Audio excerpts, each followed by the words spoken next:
Está con nosotros Sonia Cabanini, que es de Despierta Chubut. ¿Cómo le va? Buenas noches, gracias por venir, Sonia. Gracias a ustedes. Y Emanuel Colinir, de Arriba Chubut. Gracias también, Emanuel. Buenas noches. Gracias a vos, Pablo. Buenas noches. Bueno, a ver, estamos coincidimos, ¿no? Lo decíamos con Mena, en un inicio como que se despertó la legislatura, que venía como muy tranquila. Es cierto, los años electorales además son así, nadie quiere sesionar, se evita por ahí meterse en los temas de fondo. Y además hay un nuevo gobierno que viene con su impronta. Primero le consulto a Sonia, y ustedes con un bloque de la mayoría que decían, respetando esa gobernabilidad que a la Constitución le vienen dando las leyes, algunas con acompañamiento de otros bloques, otros no, otras solos, pero le vienen dando al gobernador lo que viene necesitando, lo que le viene pidiendo.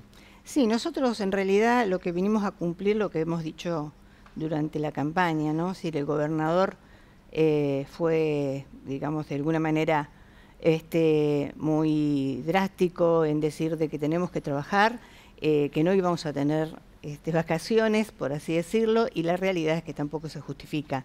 Entramos un 10 de diciembre, con lo cual la provincia, digamos, no nos necesita, la provincia necesita que el Poder Legislativo esté sesionando y sobre todo, digamos, dar gobernabilidad a algún gobierno que recién se inicia, con lo cual, digamos, pareciera como que hace ya un año que estamos trabajando, porque hemos todos en realidad hay que resaltar, estamos acompañando este proceso, pero fundamentalmente creo de que estamos tratando de revertir una imagen de la mala política. Eso hay que decirlo. Yo soy una convencida de que acá la política es buena, pero los que hacen daño son los políticos que en realidad, digamos, dan mala imagen. Y de hecho que venimos de un año, recién lo decía el vicegobernador, de un año que hicieron la plancha, que en verdad no se sesionó, y si se sesionó mal, no cumpliendo, digamos, el reglamento, pero sobre todo no trabajando, digamos, en lo que nos corresponde, que es en promulgar leyes, ¿no? De hecho que creo que estuve revisando en algún punto antes de ingresar a mi responsabilidad como para conocer, digamos, la labor, y realmente me encontré con, nunca termino de sorprenderme en la vida, pero me encontré con que creo que hubo en todo el año un solo proyecto de declaración, hubo 3 proyectos, creo, de resolución y 5 proyectos reales, de los cuales 3 eran trabajos. Usted dice del lado de los diputados, porque la iniciativa era del Ejecutivo, los diputados como no, totalmente. No, los diputados directamente no existieron, con lo cual me parece nefasto y vergüenza ajena. Emanuel, en tu caso te toca, ahí hablábamos de un bloque más compacto del oficialismo, en tu caso integrás un bloque muy heterogéneo, de un acuerdo político de una lista. Bueno, el desafío de mantenerse juntos siempre es difícil desde la oposición, cuando hay un gobierno que tiene una mayoría tan importante, pero bueno, ¿cómo definís este clima de trabajo en el inicio de esta gestión? No, bueno, comparto que es cierto que esta etapa arrancó con una dinámica bastante intensa, que era un poco también lo que nosotros veníamos pidiendo. Compartimos en cierta medida, sin ánimos de criticar a nadie, pero sí entendíamos que había un reclamo por parte de la gente de que la legislatura tenga un rol mucho más activo. Y nosotros, como propuesta de campaña, cuando disputamos la gobernación, también entendíamos que había que darle una vuelta de página a la legislatura y que teníamos que imprimirle una intensidad mucho mayor.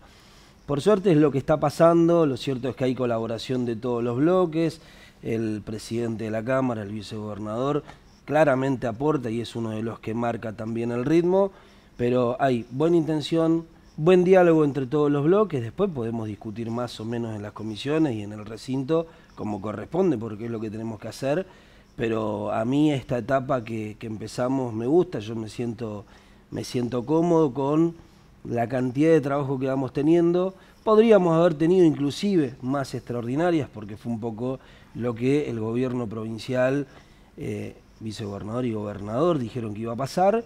Lo cierto es que tuvimos un solo periodo de extraordinaria, esperemos que se abra uno más, al menos para poder lograr interpretar por qué estaban solicitando con tanto ánimo que haya sesiones extraordinarias.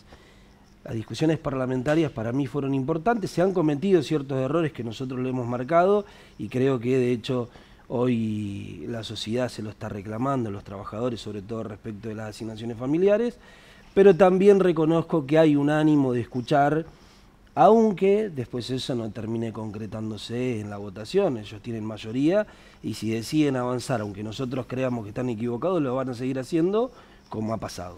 Aprovechemos que tenemos la audiencia que por ahí nos sigue todas las sesiones y no ha visto todos los debates, no tiene por qué hacerlo, para sentarnos en los 2 o 3 puntos centrales, si les parece que hubo, desde que ustedes asumieron, me parece a mí los proyectos más centrales de la gestión de Torres. Más allá de lo presupuestario que se recondujo, una ley de ministerio que es de manual, pero digo, la ley de transparencia de la aula pública tuvo acompañamiento. Totalmente. En general. La ley de emergencia me parece que fue una ley fuerte, que ahí sí hubo disidencia, y la última que se votó, que tiene que ver con esto que se llamó profesionalidad docente, este plus, este incentivo, ahí sí ya hubo un debate más fuerte donde contó con los votos de ustedes del oficialismo y no de la oposición. ¿Podemos repasarlo los temas centrales? Sí, yo si me permitís me voy a centrar en esa que tal vez no haya quedado demasiado clara, porque el debate fue muy intenso y de alguna manera se desvirtuó el sentido, el espíritu real de la ley, ¿no? En las otras 2 después seguiremos charlando con Emanuel, pero la realidad es que a mí me interesa aclarar... como docente de Alma, como que docente, usted, exacto. Docente de Alma, pero la realidad es que creo que esta ley viene a reivindicar el rol docente, viene a reivindicar la tarea docente, viene a reivindicar de alguna manera lo que nosotros defendemos, que es el mérito.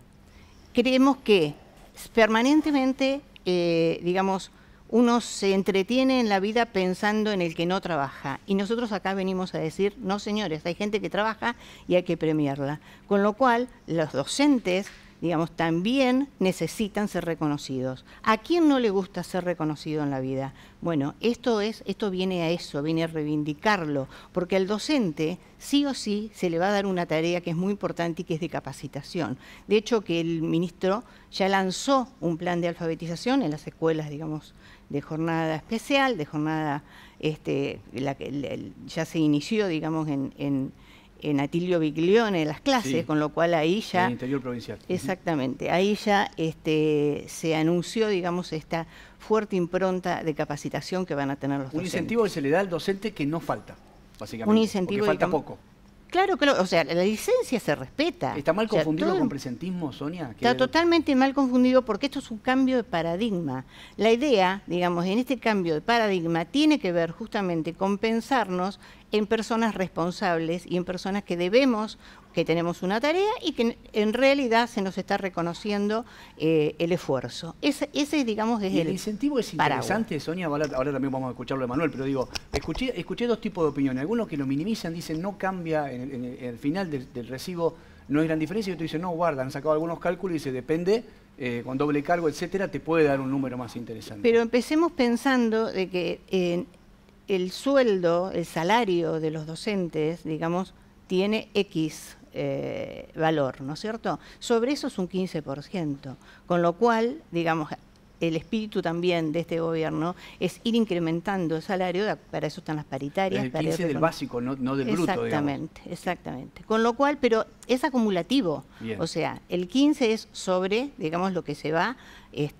acumulando, empezó en enero, siguió en febrero, en marzo. O sea, y otro logro más de este gobierno tiene que ver con que ese reconocimiento también se le hace a los jubilados, que en verdad, digamos, también... Remunerativo y bonificable. Sí. Es remunerativo y bonificable. Manuel, ¿por qué ustedes no acompañaron esta iniciativa? Bueno, varias cuestiones, ¿no? Primero que en realidad yo no lo comparto, estamos hablando de presentismo. No estamos hablando de otra cosa. El nombre profesionalidad es un eufemismo para tratar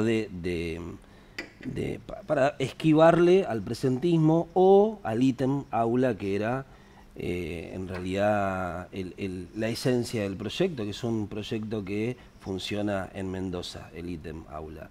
Nosotros decíamos varias cuestiones. Primero, que no estamos legislando para Capital Federal, no estamos legislando para una provincia que no tenga la enorme la enorme distancia territorial que tiene esta provincia, ¿no?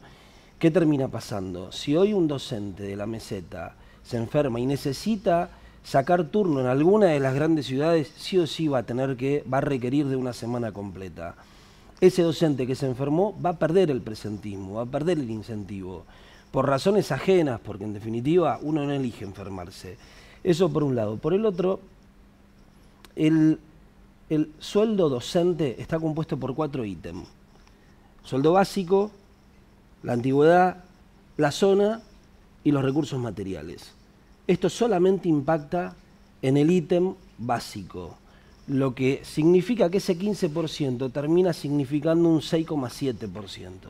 Entonces no es el 15% al neto, es el 6,7% del neto. ¿Se entiende? Es mucho menos de lo que el gobierno quiso vender, pero además había dos cuestiones esenciales. Primero, una cuestión de oportunidad. El proyecto de presentismo ingresa a la legislatura cuando se está discutiendo una paritaria con los sindicatos docentes. Eso nos parecía inapropiado y le solicitamos al ministro, de la misma manera que lo hicimos cuando quisieron ingresar o ingresaron, y nos reunimos con el ministro de Salud, un proyecto de emergencia sanitaria. Le solicitamos al ministro que esa buena voluntad que tiene para tratar la emergencia sanitaria la ponga a disposición de los trabajadores. El ministro lo hizo, el ministro de Salud. El ministro de Educación no lo hizo y nosotros estábamos discutiendo un incentivo, es decir, mejorar la remuneración de los docentes mientras se estaba discutiendo la paritaria que se había aplazado, se había suspendido hasta el 5 de febrero. O sea, ustedes dicen no comparto, que para ustedes no es una cuestión salarial, porque muchos dijeron, si hay una paritaria, ¿por qué la legislatura se mete? Lo que pasa es que hace tanto tiempo que venimos pensando, digamos, que el mérito no debería existir, que creo, digamos, que no se está valorizando. Y nosotros, en verdad, no estamos hablando de ninguna manera del salario, estamos hablando de un incentivo y estamos hablando de una política pública. Una política pública que el Ejecutivo decide otorgar a quienes se esfuerzan, a quienes se capacitan, a quienes en realidad van todos los días, sí, van todos los días. Porque también puede usar la licencia que le corresponde, que son 3 veces al mes y no más de 10 al año. Pero de todas maneras, vuelvo a repetir, o sea, no interpretemos con que esto tiene que ver con el salario. Simplemente, digamos, esto es aparte porque el salario se discute, como bien dijo Manuel, en paritaria. Que esto no es paritaria, esto es una decisión del Ejecutivo. ¿Interpretan que este proyecto como que escucha a cierto reclamo de la comunidad educativa? Totalmente. Pero no sé si garantiza que haya clases, porque eso es otra cosa. No, estamos, en realidad, los chicos necesitan estar dentro del aula. Nosotros necesitamos que los chicos aprendan. Con lo cual también necesitamos que los maestros se esfuercen. Y esto, digamos, viene a acompañar un poco, digamos, el tema de que el maestro realmente no es lo mismo el que trabaja que el que no trabaja. Y también sabemos, porque están las estadísticas, que hay 4 docentes por cada cargo. Entonces, de alguna manera, por ahí hay quien lo hace porque da lo mismo hacerlo que no hacerlo, y no es verdad que dé lo mismo. O sea, no es lo mismo la persona que es responsable de la que no es responsable. Y en este caso no tiene nada que ver con el salario, tiene que ver con un incentivo y un paradigma, vuelvo a repetir, de que la persona que se le ofrezca la capacitación tenga ganas de incentivar. Cerrando este tema, Manuel, de los argumentos que dabas, si me ciño a este tema del impacto salarial que ustedes dicen es mínimo, entonces para ustedes no va a cambiar gran cuestión a la hora de que tome la decisión el docente, de dar clase o no dar clase, de faltar o no faltar sería, que todos pensemos por la buena, si no es que el docente falta porque quiere, falta porque tiene una situación que pero el tema de decir, bueno, voy a ingeniármelas para no faltar hoy, porque si no, lo voy a ver después, al fin de mes me voy a ver perjudicado. Totalmente. No, pero además, otra cuestión, la comunidad educativa no participó. Nosotros le consultamos al ministro si había dialogado con los gremios docentes y los gremios docentes nos vinieron a ver para decirnos que no habían dialogado alrededor del proyecto. Entonces, eso no existió, que para nosotros es una cuestión fundamental.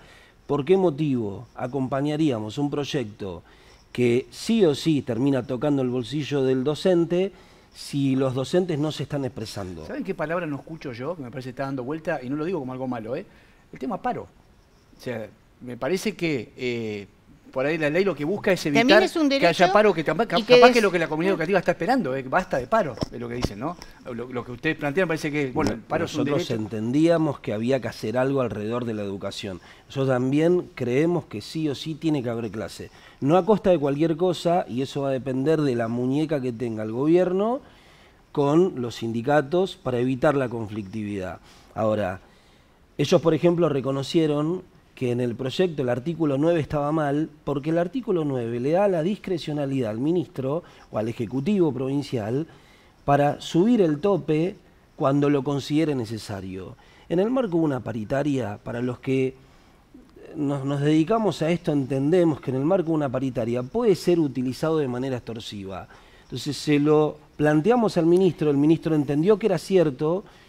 Nos pusimos de acuerdo en ponerle un tope, pero como después no acompañamos el dictamen, eligió quedarse con el texto original.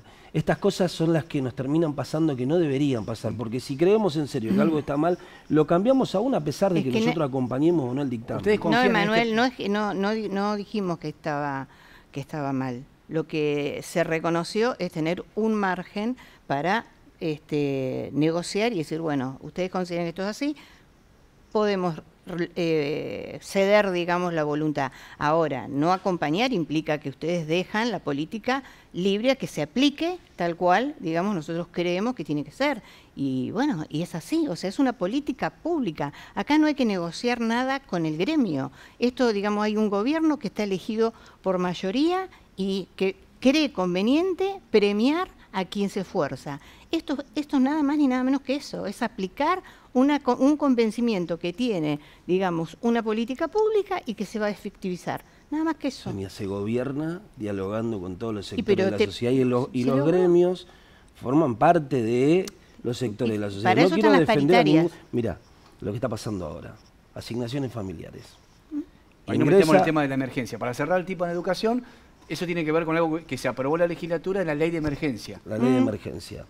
Artículo 11, lo dijimos nosotros. Se están equivocando, lo explicamos, van a afectar... lo explicamos. O sea, antes cobraban asignaciones familiares todos los empleados públicos, no había distinción de salario, desde el que cobraba más bajo al más alto. Lo siguen cobrando, ¿eh? Se le pone pero hay un tope de cantidad de salarios mínimos, eso es lo que está diciendo Emanuel.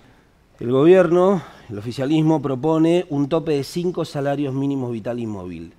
Hasta ahí percibe, más de eso no percibe, lo que significa que nosotros que vivimos en la Patagonia entendemos que es poco, porque una cosa es querer ajustarlo y nosotros entendíamos la justificación del gobierno de que no puede cobrar cualquiera, había que topearlo.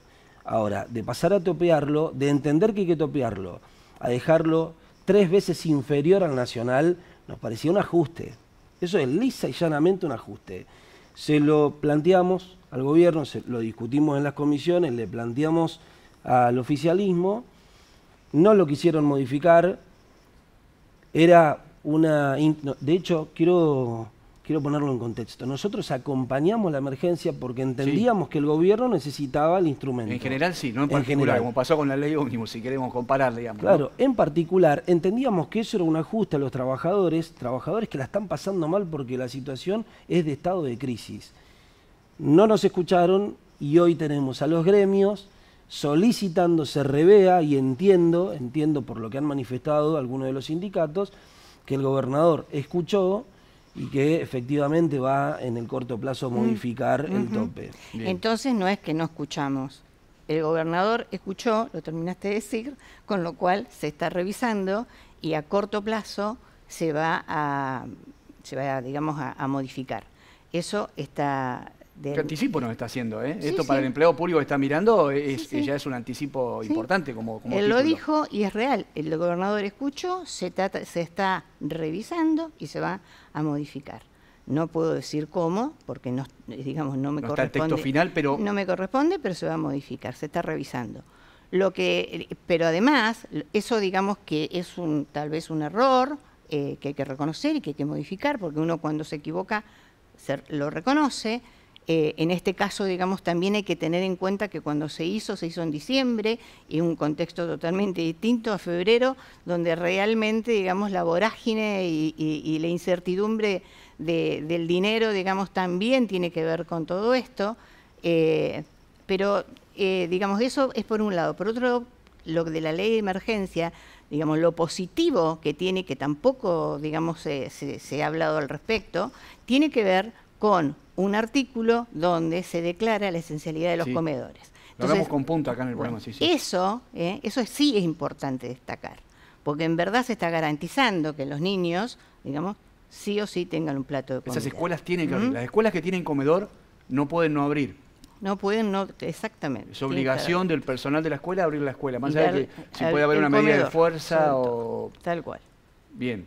Después, otros aspectos de la ley de emergencia, digo, para cerrar ese capítulo, usted en particular, más que nada, Bueno, el reparo que teníamos nosotros era respecto de las asignaciones familiares. De hecho, presentamos un proyecto el día de ayer con el diputado Pais, con la diputada Arvilla, con Vanessa Abril, bueno, lo firmó yo también, para proponer, ofrecer una alternativa, que fue la que ofrecimos en la sesión y no estuvieron de acuerdo, de pasar, de topearlo, pero en 15 salarios mínimos vitales y móviles. Bueno, sí, es lo que dice Sonia, rápido de reflejo, el gobierno evidentemente ha entendido que el planteo de ustedes era atendible. Ahora, otro aspecto que se votó entre medio de esas leyes tiene que ver con, y ahí creo que ustedes no acompañaron, autorizar a la provincia a un nuevo préstamo para repago de deuda.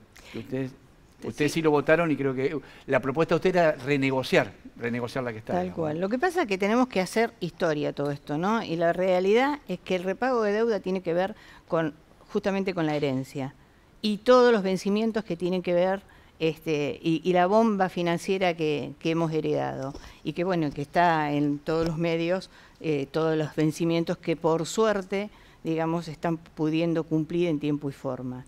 También, digamos, hay que destacar que este gobierno está pagando salarios sin tomar deuda, porque toda esta herramienta financiera que escuchábamos y que en verdad nadie entiende de qué se trata, era justamente tomar deuda para pagar gastos corrientes. Y esto tiene que ver con que hay un gran esfuerzo puesto, digamos, en el gobernador, hay un gran esfuerzo en el equipo de trabajo y que verdaderamente estamos avanzando y justamente intentando, digamos, no tomar más deuda para gastos corrientes. Eso fue justamente para pagar...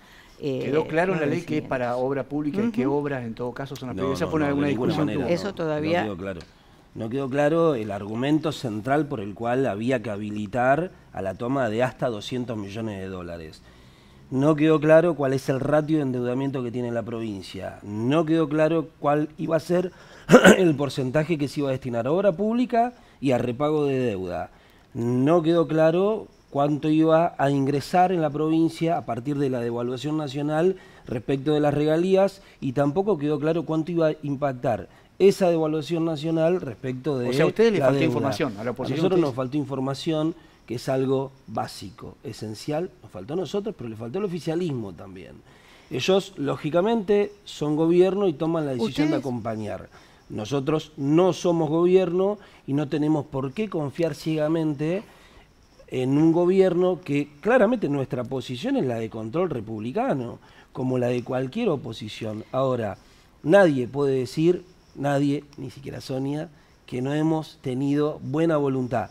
En el marco de las comisiones previas al tratamiento del proyecto de endeudamiento y en el marco de la sesión, donde además nos enteramos ahí porque ellos hicieron público un documento con un montón de información que nosotros no habíamos tenido en el marco de las discusiones que se dieron en la comisión, pero ni siquiera la tuvimos con el ministro enfrente, ni siquiera la tuvimos. Yo fui con una serie de pedidos, información técnica, ni más ni menos que información técnica. Hay que dotar también a la discusión política de tecnicismo, y sobre todo cuando estamos discutiendo ni más ni menos que uno de los grandes flagelos que tiene nuestro país, pero que también tiene nuestra provincia, que es el sobreendeudamiento. Algo de lo que Torres habló mucho en campaña, mucho. Bien. Nosotros también, y decíamos que había que reestructurar. Presentamos un proyecto de reestructuración. ¿Por qué? Porque nosotros creíamos que no había que afectar ni el plazo ni los intereses. Bien, a ver. Manuel, yo me alegro primero que digas que el flagelo que estamos envueltos en este país, porque la verdad es que nadie mejor que tu espacio para habernos dejado esa bomba. A nivel país me está hablando. A nivel país. Sí, Por Macri eso estoy generó diciendo la que deuda. estamos en un flagelo y yo estoy de acuerdo con vos, esa es la verdad. Ahora, esto, digamos que estos datos que a vos te hacen falta, en verdad lo podríamos haber obtenido si es que vos no los preguntaste, porque nadie más que nosotros, para ofrecerles la apertura de la legislatura, cuántas veces se necesitó para llamar a los ministros y para tener las puertas abiertas de el Ejecutivo para explicar y dar todos los datos habidos y Evidentemente por no me haber. escuchaste, Sonia. Yo en la comisión, en presencia del ministro de Economía y del subsecretario de Finanzas, hizo una serie de pedidos. Esa serie de pedidos, como la presidenta de la comisión, Jacqueline Caminoa, se comprometieron a trasladárselo a Jacqueline Caminoa para que ella pueda socializarlo en el marco de la Comisión de Presupuesto y Hacienda. Cuando nos reunimos después de la comisión, después de la reunión con el ministro y el subsecretario, Jacqueline nos confesó que no tenía la información. Eso yo lo dije en el recinto.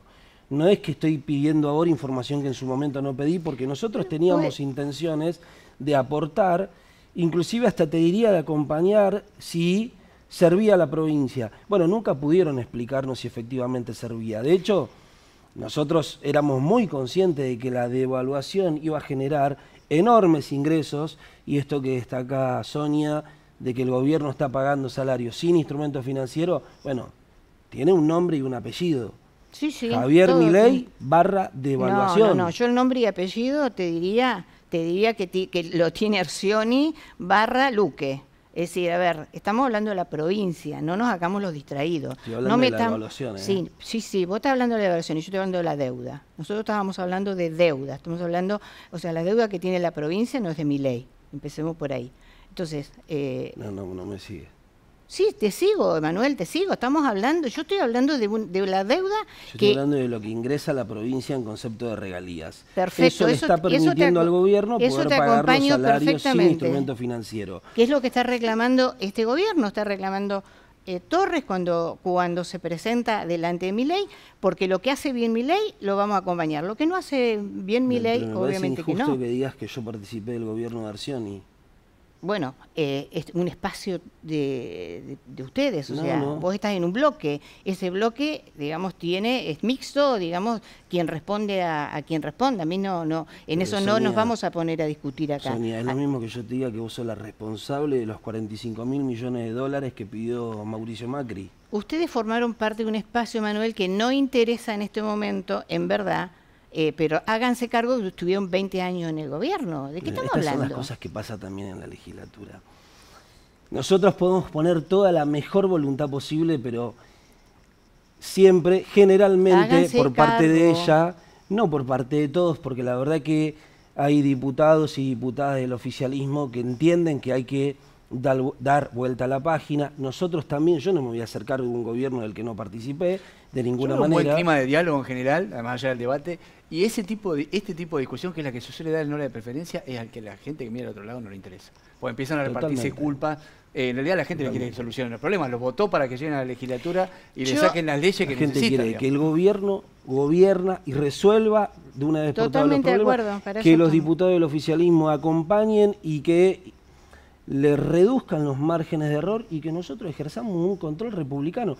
Esa es la visión que tenemos nosotros de esta etapa. Ahora, lo que viene pasando, que lo tienen que reconocer, es que cuando hemos marcado que algo está mal hecho, el tiempo nos termina dando la razón. El corto plazo nos termina dando la razón. No significa que nosotros somos mejores que el gobierno, de ninguna manera. Significa que estamos tratando de aportar para que el gobierno no se tenga que equivocar, porque nos interesa que la gente vuelva a confiar en los gobernantes, en los decisores públicos, en la legislatura, en que las discusiones que nosotros tenemos han elevado la vara y que pueden servirle para el cotidiano de la gente.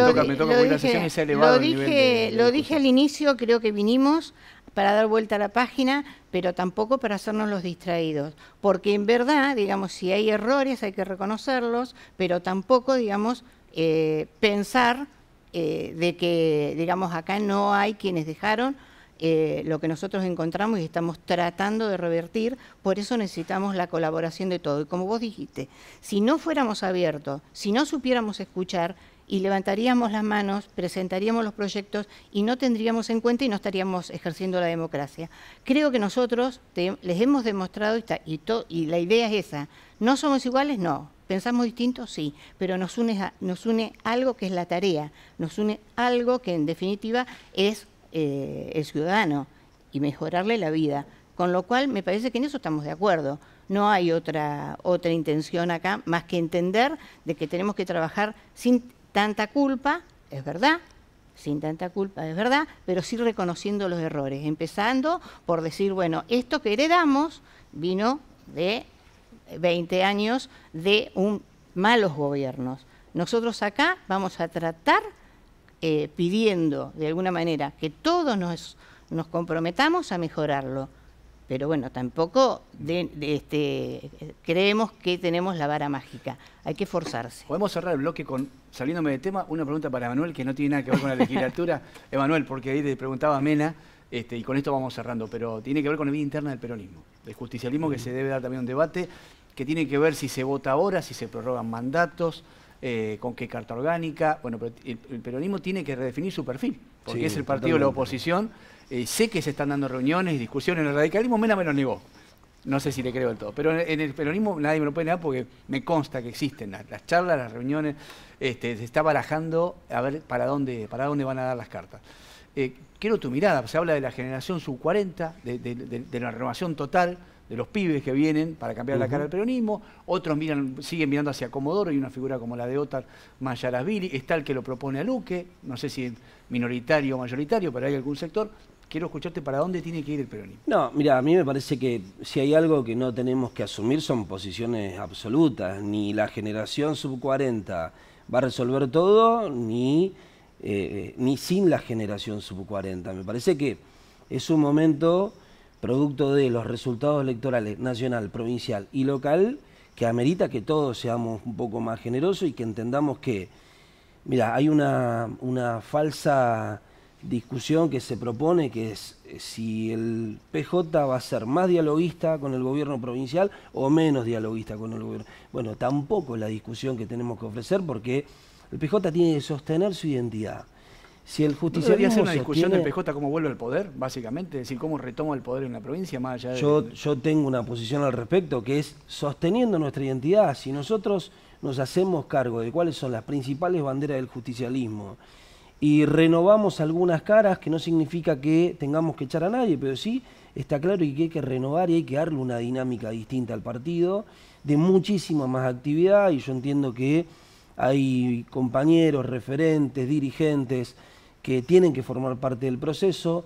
No se puede dejar a nadie afuera. Yo estoy convencido de que todos tienen que estar adentro, pero esta vez, en esta oportunidad, hay que poner el ojo en aquellos compañeros y compañeras que tienen incidencia territorial. ¿Los que fueron revalidados en las urnas? ¿Esos tienen que tener prioridad? Sí, sí, yo creo que sí. Yo creo que sí. Yo creo que sí, pero también hablo... Voy a ser directo. Luque perdió. Sí, bueno, yo creo que tiene que participar del proceso, tiene que estar adentro. Juan Pablo. Sí, claramente tiene que participar. Es un actor importante en Comodoro. A eso me refiero. Hay actores importantes ¿Vos querés sentados en la mesa a Otar y a Luque, a los dos?